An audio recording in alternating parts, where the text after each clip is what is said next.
कि पसीना देखी के, कि पसीना देखी के,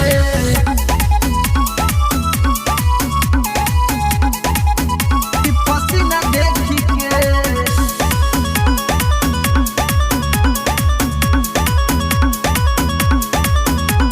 हमारा खिलाफ जवन बोल दी रे, खोपड़ियों पर हम खोल दी रे।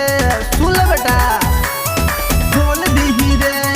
हमारा खिलाफ जवन बोल दी रे, खोपड़ियों पर हम खोल दी रे।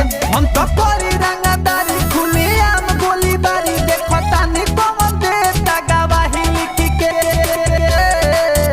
हरल कोट में गोली मारब हम जान, बैठल जज के भी आ जाई पसीना देखी के। भरल कोट में गोली मारब हम जान, बैठल जज के भी आ जाई पसीना देखी के।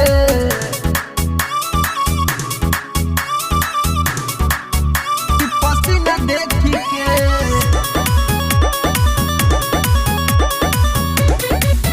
कि पसीना देखी के।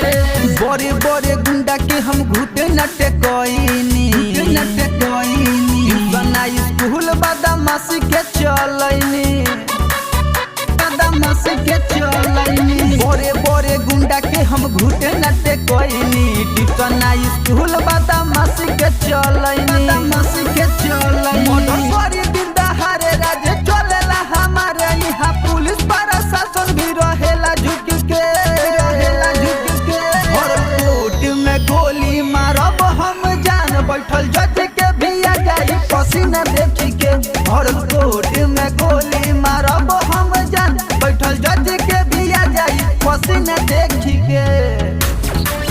कि पसीना देखी के, कि पसीना देखी के,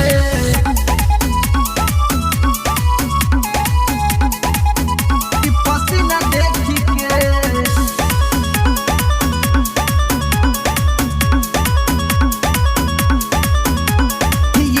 ये सारा पहुँच जाला कह,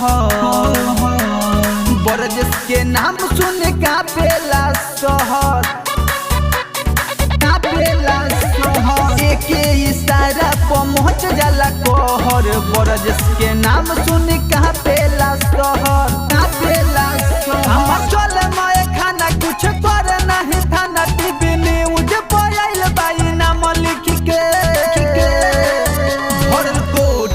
गोली मारब हम जान, बैठल जज के भी आ जाई पसीना देखी के। भरल कोट में गोली मारब हम जान, बैठल जज के भी आ जाई पसीना देखी के।